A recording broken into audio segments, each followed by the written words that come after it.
Hello. नमस्कार। कैसे हैं?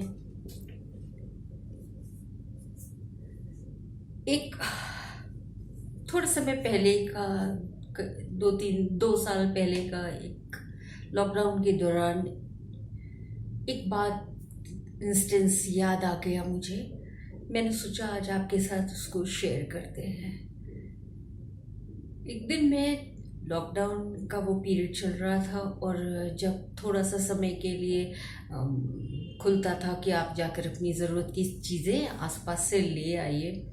बस उस समय की ही बात है। मैं किसी काम से मार्केट में गई कि ज़रूरी चीज़ें सब्जी और मिल्क पैकेट्स ये सब कुछ मैं ले आऊँ। तो उसके लिए मैं गई, वहाँ से सामान लेकर मैं वापस लौट रही थी। रास्ते में सड़क में देखा बड़ी भीड़ हो रही थी। तो कुछ समझ में नहीं आया और लोग बड़ा शोर कर रहे थे, मतलब बहुत बातें कर रहे थे। अरे देखो ये क्या हुआ, अरे देखो ये क्या हुआ, इस तरीके की सब बातें थी। तो मुझे समझ नहीं आया कि हुआ क्या। एक human nature out of curiosity मैं उस भीड़ को काट के अंदर तक गई। देखा एक बुजुर्ग जमीन पर बैठे हुए हैं। तो और बहुत रो रहे हैं बेचारे। तो मैंने उनको कहा कि बाबूजी क्या हुआ है, क्यों रो रहे हैं आप? तो उन्होंने कहा कि जो है, मतलब लोग बोलने लगे, हाँ मैडम आप पूछिए, शायद आपके बोलने से इस बात समझ जाए। और सब कुछ विलेजर्स टाइप के ना, वो जो गांव वाले होते हैं उस टाइप के लोग वहाँ पर खड़े हुए थे। कोई समझदार इंसान नहीं था जो उनको प्यार से पूछता कुछ। तो मैं मैं उन्हीं के पास वहीं जमीन पर बैठ गई, सड़क पर। मैंने उनको पूछा कि बाबूजी क्या हुआ है, क्या बात है? तो कहने लगे कि वो सामने वो देखो इतनी बड़ी गाड़ी खड़ी है, उसको मैं कह रहा हूँ उसी दवाई से मुझे नहला दो, तो मेरे घर के लोग मुझे घर के अंदर आने देंगे। वहां पर नगर निगम का टैंकर खड़ा हुआ था और उसमें वो सैनिटाइजर भर के लेकर के वो पूरे सोसाइटीज में, मोहल्लों में, सब जगह सैनिटाइज करता घूम रहा था। तो वो बेचारे उसको कह रहे थे, उसके पीछे लग गए थे कि तुम मुझे उसी सैनिटाइजर से नहला दो जिससे कि मुझे मेरे घर के लोग अंदर ले लें। आई वॉज शॉक्ड कि अरे ये क्या बात हो गई।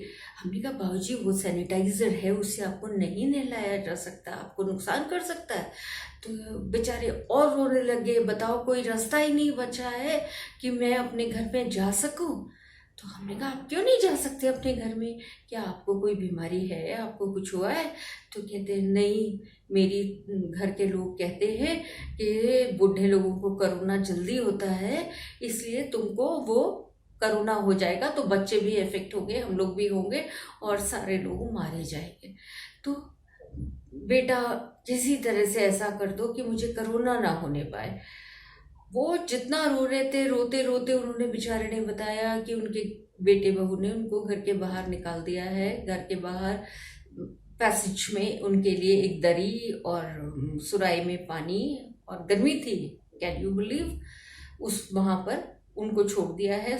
और उनका मील जो है वो प्लेट ला करके बाहर दरवाजे से रख जाती है कि उनकी बहू, कि वो लोग खा लो खाना, और बाकी उनको घर में नहीं आने देते। अच्छा, उनको जो सर्वेंट्स के लिए टॉयलेट, कॉमन टॉयलेट्स बने हुए हैं थे, वहां जाना पड़ता था वॉशरूम यूज करने के लिए।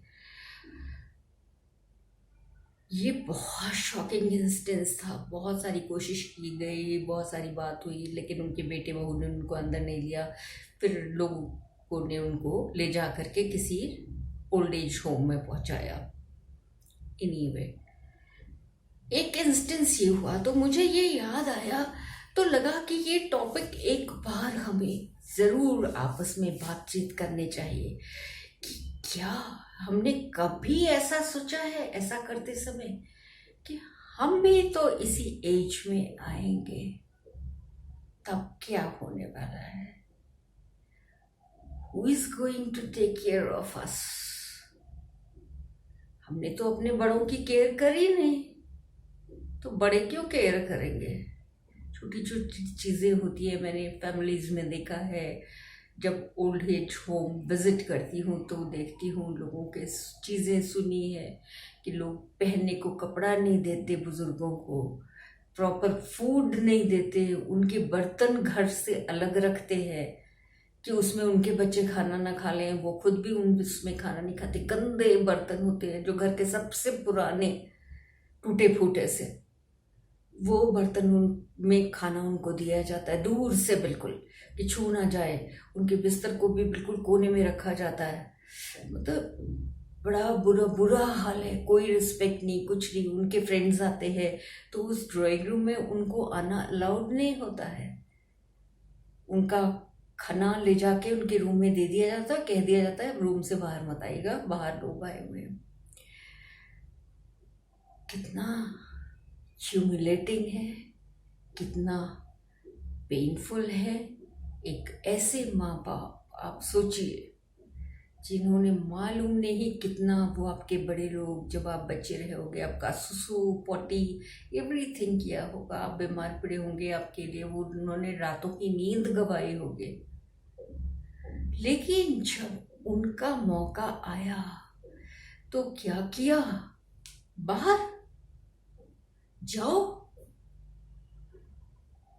उनकी कोई वैल्यू नहीं रखी आपने, रिलेटिव्स के सामने, फ्रेंड्स के सामने, हर जगह उनको छोटा कर दिया। वो बेचारे अपने मेडिसिन का रास्ता देखते हैं, वो हॉस्पिटल जाने को तरसते हैं, वो प्रॉपर मेडिकेशन के लिए तरसते हैं, पर कोई उनकी केयर करने वाला नहीं।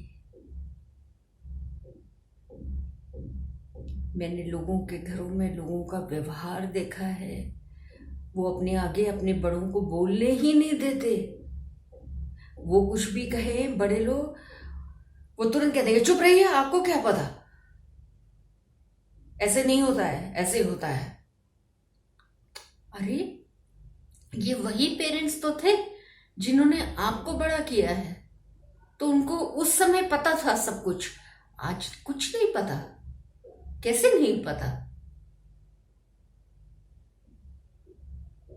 और यही सब कारण है आज ओल्ड एज के नाम से लोग डरते हैं बुरी तरह कि अरे अब मेरा बुढ़ापा आ गया, अब मैं क्या करूं। एक किसी फैमिली में बुजुर्ग ने घबरा करके कि जिस दिन उनका रिटायरमेंट हुआ उसी दिन वो घर तो आए, उन्होंने अपना सारे पेपर्स और सब कुछ दिया, घर में जो भी उनको ऑफिस से मिला था वो सब कुछ दिया, लेकिन रात को ही वो घर से कहीं चले गए। अपना फोन वगैरह सब कुछ घर में छोड़ दिया उन्होंने। उनका पता ही नहीं था। 3 दिन तक उनको ढूंढा गया। Can you believe? 3 दिन के बाद किसी पुलिस चौकी से बहुत दूर, घर से बहुत बहुत दूर, 5-7 किलोमीटर से भी ज्यादा दूर, किसी चौकी से खबर आई कि यहाँ पर हमें कटी हुई एक रेलवे लाइन पर बॉडी मिली है, वो अभी भी रखी है, आप आकर फेस पहचान लीजिए। उन्होंने चलती हुई ट्रेन के सामने कूद के सुसाइड कर लिया। This is very frightening. बहुत दुखद है ये, बहुत बहुत दुखद है। हम सब तो बूढ़े होंगे एक दिन, तब हमारा क्या होगा? सोचिएगा आप भी और मैं भी। हम फिर मिलेंगे। Bye bye.